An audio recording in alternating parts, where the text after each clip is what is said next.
اور ایک حدیث میں یہ بھی ارشاد ہے کہ کوئی شخص اگر دین کا علم حاصل کرتا ہے، غیر اللہ، دین کا بھی لفظ نہیں ہے وہاں پر، مجھے جہاں تک یاد ہے وہاں دین کا بھی لفظ نہیں ہے، من تعلم علما لغیر اللہ،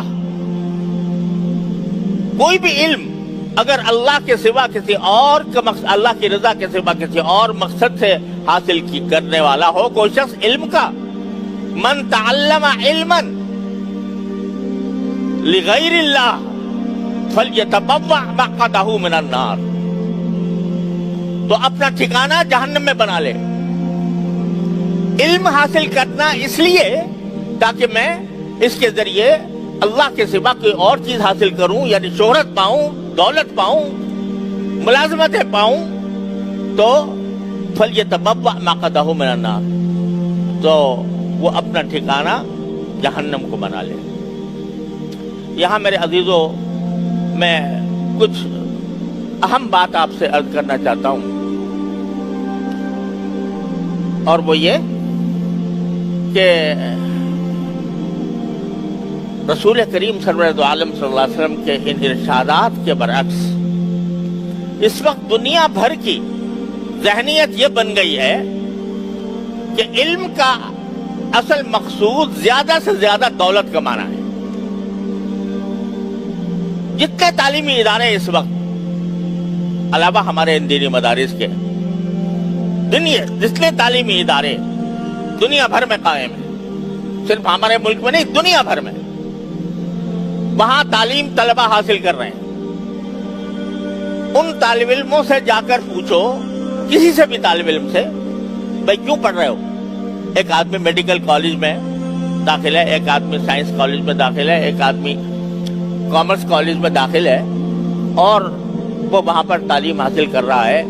اس سے پوچھو کہ بھائی کیوں پڑھتے ہو، تو آپ کو ایک ہی جواب ملے گا ہر ایک سے، اس لیے پڑھتا ہوں تاکہ اپنا کیریئر اچھا بناؤں۔ کیریئر اچھا بنانے کے کیا معنی ہے؟ کہ مستقبل میں مجھے کوئی بڑا عہدہ مل جائے، بڑی ملازمت مل جائے جس کے اندر مجھے پیسے زیادہ حاصل ہو۔ یہی ایک جواب ہوگا، یہ اس وقت یونیورسل جواب ہے پوری کائنات میں، بڑی بڑی یونیورسٹیوں میں کسی سے بھی جا کر پوچھ لو، تو اس کا جواب یہ ہوتا ہے کہ میں اس لیے پڑھ رہا ہوں تاکہ میں اپنا کیریئر بناؤں، مجھے اچھی ملازمتیں ملیں، مجھے اچھا منصب ملے، اور میں زیادہ سے زیادہ دولت کمانے کے لائق ہوں۔ یہ کسی زمانے میں یہ بات اتنی بڑی عیب تھی، اتنا بڑا عیب تھی کہ رسول کریم صلی اللہ علیہ وسلم فرما رہے ہیں کوئی بھی علم اگر غیر اللہ کے لیے حاصل کیا جائے گا تو وہ جہنم میں اپنا ٹھکانہ بنا لے۔ اور یہ بات صرف مسلمانوں میں نہیں، غیر مسلموں میں بھی تھی۔ غیر مسلم لوگ جو بڑے بڑے سائنسدان جو گزرے ہیں اور جو بڑے بڑے موجد گزرے ہیں، وہ انہوں نے سائنس کے اندر جو اپنی ایجادات کی ہیں یا ترقیاں کی ہیں، وہ ان کے اگر حالات پڑھو تو انہوں نے بعض اوقات فقر و فاقے میں زندگی گزاری، لیکن ان کے پیش نظر پیسہ کمانا نہیں تھا، بلکہ ان کا پیش نظر خدمت تھی، چاہے وہ انسانیت کی خدمت ہو، غیر مسلم ہو، لیکن وہ انسانیت کی خدمت کرنا چاہتے تھے۔ یہ کارل مارکس جس کی ساری دنیا میں سوشلزم کا نظریہ ساری دنیا میں پھیلا، تو وہ کتنا ہی غلط نظریہ تھا، کتنا ہی خراب نظریہ تھا، کتنا ہی باطل نظریہ تھا، لیکن اس نے جو علم حاصل کیا، معاشیات کا علم جو حاصل کیا، وہ اس طرح حاصل کیا کہ یہ فقر و فاقے کی زندگی گزاری ہے اس نے،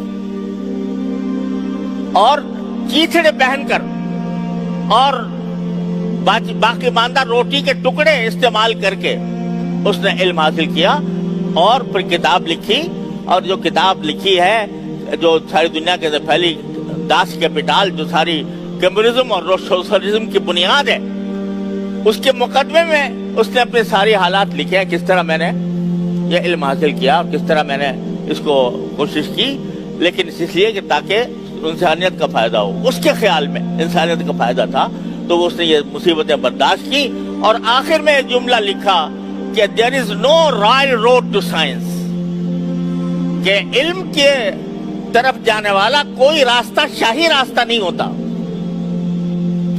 علم کی طرف جانے والا کوئی راستہ شاہی راستہ نہیں ہوتا. ایسا نہیں ہوتا کہ آپ کے لیے قالین بچھائے جائیں، سرخ قالین آپ کے استقبال کے لیے، اور پھر علم آ کر آپ کی گود میں پڑ جائے. کوئی راستہ شاہی. تو پہلے زمانے میں غیر مسلم بھی یہ بات عیب سمجھتے تھے کہ ہم اب علم دنیا کے لیے حاصل، اس کام کے لیے حاصل کریں کہ ہم پیسے زیادہ کمائیں، بلکہ ان کا مقصد خدمت ہوا کرتا تھا، چاہے مسلمان ہو یا غیر مسلم. لیکن آج یہ فیشن بن گیا اور کوئی تعلیمی ادارہ، کالج، یونیورسٹی، کسی جگہ چلے جاؤ، مقصود اصلی صرف کیا ہے؟ پیسہ کمانا. جب پیسہ کمانا ہے تو اس میں اس سے کوئی بحث نہیں ہے کہ اس علم، میرے علم کے ذریعے لوگوں کا فائدہ پہنچے، لوگوں کو کہ میں خدمت کروں، میں اپنے ملک کا مستقبل روشن کروں، اس طرف کوئی دھیان نہیں. لہذا اگر وہ تو ایک بکاؤ مال ہے، جب پیسے کے لیے کر رہا ہے تو بکاؤ مال ہے. اس کو اگر یہاں پیسے اچھے مل رہے ہیں تو یہاں کرے گا، اس کو اگر برطانیہ میں مل رہے ہیں برطانیہ میں جا کے خدمت کرے گا، اس کو اگر امریکہ میں پیسے زیادہ مل رہے ہیں امریکہ میں جا کے خدمت کرے گا. اپنے ملک کی کیوں خدمت کرے گا؟ اس واسطے کہ پیش نظر پیسہ ہے. وہ پیسہ یہاں نہیں ملتا اتنا زیادہ، وہاں ملتا ہے. یہ ایک فیشن بن گیا ہے پورا، اور اس درجہ بن گیا کہ آج جب ہم یہ کہتے ہیں اپنے مدارس دینیہ کے بارے میں کہ بھائی ہم تو پیسوں کے خاطر نہیں پڑھتے ہیں، ہم اللہ کے لیے پڑھتے ہیں، ہم اللہ تبارک و تعالیٰ کے دین کو حاصل کرنے کے لیے، اس پر عمل کرنے کے لیے، اس کی خدمت کرنے کے لیے پڑھتے ہیں، تو اس کو عیب سمجھا جانے لگا، اس کو عیب سمجھا جانے لگا. ارے بھائی یہ دیکھو، یہ مولوی ملا جو یہاں پر مدرسوں کے اندر تعلیم حاصل کر رہے ہیں، یہ جب فارغ ہوتے ہیں تو ان کا کوئی ٹھکانہ نہیں، ان کو نہ کوئی اچھی ملازمت ملتی ہے، نہ ان کا معاشی طور پر استحکام ان کے اندر پیدا ہوتا ہے. لہذا یہ مخلوق جو ہے بیکار مخلوق ہے، کیونکہ پیسہ نہیں کماتی. بیکار اس لیے جو کارآمد وہ ہے جو پیسہ کمائے. یہ مخلوق پیسہ نہیں کما رہی، اور نہ پیسہ کمانے کے لیے اس نے اپنا وقت صرف کیا ہے. یہ تو کسی ایک اندیکھی جنت کے لیے کر رہے ہیں. وہ جنت ملے گی، ان کو مل جائے گی. دنیا میں تو یہ ان کا کوئی معاشی استحکام نہیں ہوگا. یہ کھائیں گے کہاں سے، یہ پیئیں گے کہاں سے؟ ہم سے کہا جاتا ہے، بڑے بڑے ارباب اقتدار سے ہماری باتیں ہوئی ہیں. وہ کہتے ہیں کہ بھئی تم یہ کیا کر رہے ہو؟ ان طلباء کے ساتھ دشمنی کر رہے ہو کہ ان کو تم ایسے علوم نہیں پڑھاتے، ایسے علوم نہیں سکھاتے جس کی وجہ سے ان کی تنخواہیں بڑھیں، یہ جا کے سرکاری ملازمتوں میں حصہ لیں، اور یہ جا کر کوئی سی ایس پی آفیسر بن جائے، کوئی بیوروکریٹ بن جائے، کوئی یونیورسٹی کے اندر اعلیٰ درجے کا پروفیسر بن جائے، وغیرہ وغیرہ، کوئی ڈاکٹر بن جائے، کوئی انجینئر بن جائے. ہم کہتے ہیں بھائی خدا کے لیے ہمیں اپنے حال پر رہنے دو. ہم یہ کام جو ہے اس لیے نہیں کر رہے کہ ان کو جا کے ڈگریاں ملیں اور یہ ڈگریاں لے کر اور بڑی ملازمتوں کے اندر حصے دار ہوں. تو سمجھ میں نہیں آتی ان کے بات. یہ کیسے ہو سکتا ہے کوئی علم حاصل کرے اور اس کے پیش نظر پیسہ نہ ہو؟ یہ ہو کیسے سکتا ہے؟ ان کی سمجھ میں بات نہیں آتی.